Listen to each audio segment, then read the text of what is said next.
Avocado banana స్మూతీకి కావలసిన పదార్థాలు: avocado ముక్కలు, అరటిపండు, పాలు, తేనె, పాలకూర.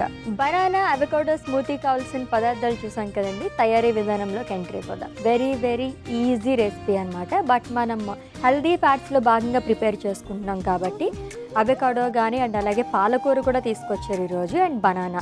వీటి వల్ల మనకి ఎటువంటి ఫ్యాట్స్ అనేవి లభిస్తాయో చెప్పండి. సో అవకాడోలో జనరల్గా మనకి హెల్దీ ఫ్యాట్స్ అనేవి ఎక్కువగా ఉంటాయి. సో అందుకోసం అని చెప్పేసి వీక్లీ ఒకసారి అయినా సరే 1 అవకాడో పర్ వీక్ ఇంక్లూడ్ చేసుకుంటే బాడీకి మంచిది అని చెప్పేసి చెప్తాము.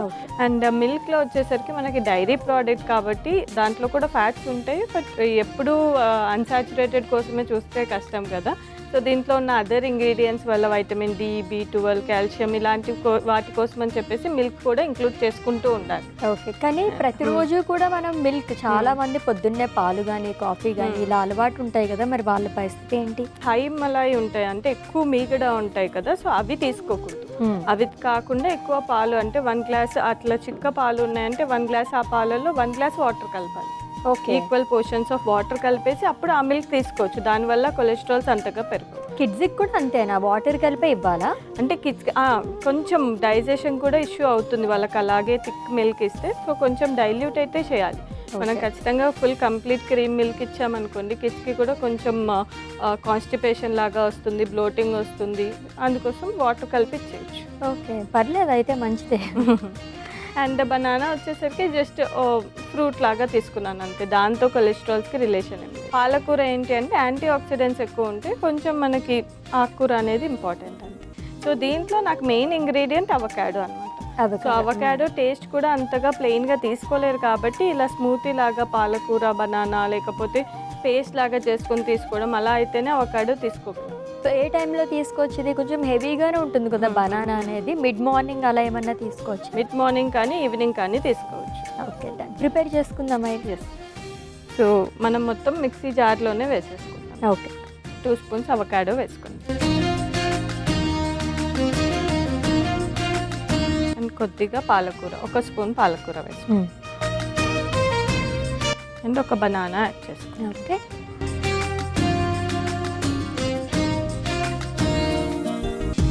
అండ్ దీంట్లో పాలు యాడ్ చేస్తున్నాను. లో ఫ్యాట్ మిల్క్ తీసుకున్నాను.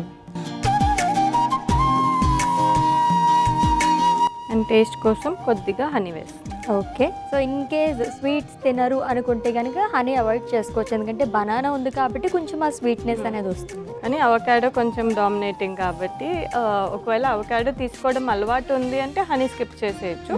లేదు ఇప్పుడే స్మూతీ లాగా ట్రై చేస్తున్నామంటే వేసుకొని తీసుకోవచ్చు. ఓకే, సో దీన్ని మొత్తం మిక్సీ పట్టేస్తాం. ఓకే,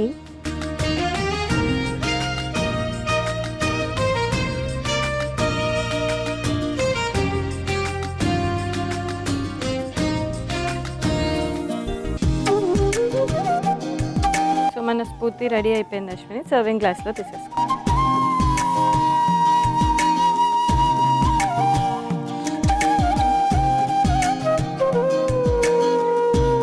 వావ్, భలే ఉంది అలేఖ్య గారు. సో చాలా క్రీమీ టెక్స్చర్ కూడా వచ్చింది. సో టేస్ట్ చేసేసి ఎలా ఉంది? ష్యూర్, తప్పకుండా టేస్ట్ చేసేస్తాను. బట్ ఒకసారి మనం రివైజ్ చేసుకుందాం అనుకున్నాం కాబట్టి చాలా ఈజీగా అయిపోయింది రెసిపీ.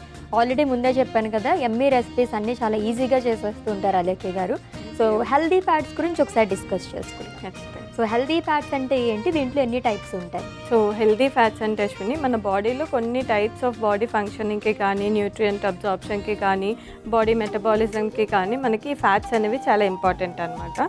సో ఫ్యాట్స్ మనకి జనరల్గా గుడ్ ఫ్యాట్స్ ఉంటాయి, బ్యాడ్ ఫ్యాట్స్ ఉంటాయి. సో జనరల్గా మేమైతే కేటగరైజ్ చేసేది 3 డిఫరెంట్ టైప్స్ కింద చూస్తాం.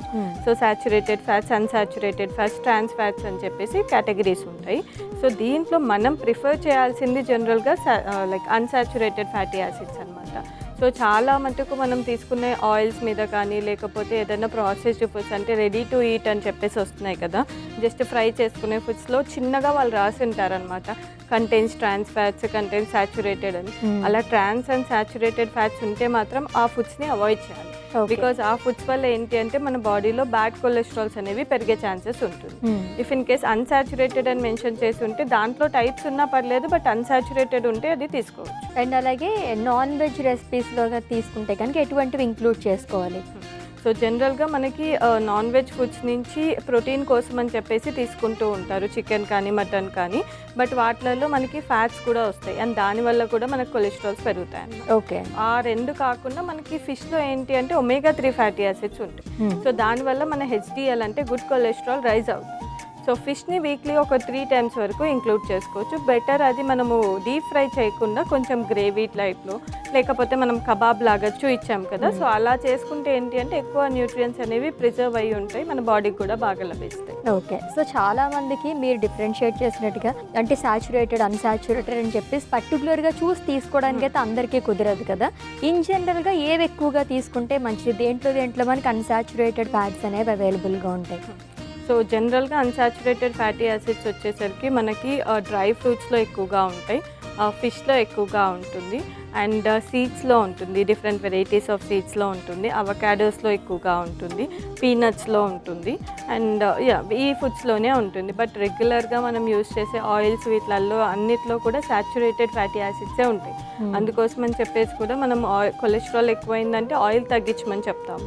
అండ్ బటర్ చీజ్ కూడా చాలామంది వెయిట్ గెయిన్ కోసం అని చెప్పేసి ఆ డైరీ ప్రోడక్టే కదా కాల్షియం వస్తుందని తీసుకుంటూ ఉంటారు. బట్ ఆ బటర్ చీజ్ ఎక్కువగా తీసుకోవడం వల్ల కూడా కొలెస్ట్రాల్స్ పెరిగే ఛాన్సెస్ ఉంటాయి అన్నమాట. ఓకే. అందుకోసం అవి అవాయిడ్ చేసి మనం ఈ 3 daysలో కూడా చూపించాం కదా, అలా హెల్తీగా తీసుకుంటే బెటర్. అన్సాచురేటెడ్ ఫ్యాట్స్లో కూడా మనకి టైప్స్ ఉంటాయా? అవును, అన్సాచురేటెడ్లో కూడా మనకి మోనో అన్సాచురేటెడ్, పాలీ అన్సాచురేటెడ్ అని చెప్పేసి కేటగిరీస్ ఉంటాయి. బట్ అవి ఏంటి అంటే ఇప్పుడు మనం డ్రై ఫ్రూట్స్ ఎలా అయితే డిఫరెంట్గా చెప్పాము, ఫిష్ని డిఫరెంట్గా చెప్పాము, చియా సీడ్స్ డిఫరెంట్గా, సో ఆ కేటగిరీలో మేము మోనో పాలీ అని చెప్పేసి చెప్తామన్నమాట. ఓకే. సో టేస్ట్ చేయనా మరి నేను? ఎస్. హెల్దీ ఫ్యాట్స్లో భాగంగా అవకాడో బనానా స్మూతీ ప్రిపేర్ చేశారండి. టేస్ట్ చేసే ముందు దీనికి కావాల్సిన పదార్థాలు, తయారీ విధానం ఒకసారి చూద్దాం. అవకాడో బనానా స్మూతీకి కావాల్సిన పదార్థాలు: అవకాడో ముక్కలు, అరటిపండు, పాలు, తేనె, పాలకూర. అవకాడో బనానా స్మూతీ తయారు చేసుకునే విధానం: ముందుగా మిక్సీ గిన్నెలో అవకాడో ముక్కలు, పాలకూర, అరటిపండు, పాలు, తేనె వేసి మిక్సీ పట్టుకుని సర్వ్ చేసుకోవాలి. అంతే, అవకాడో బనానా స్మూతీ రెడీ.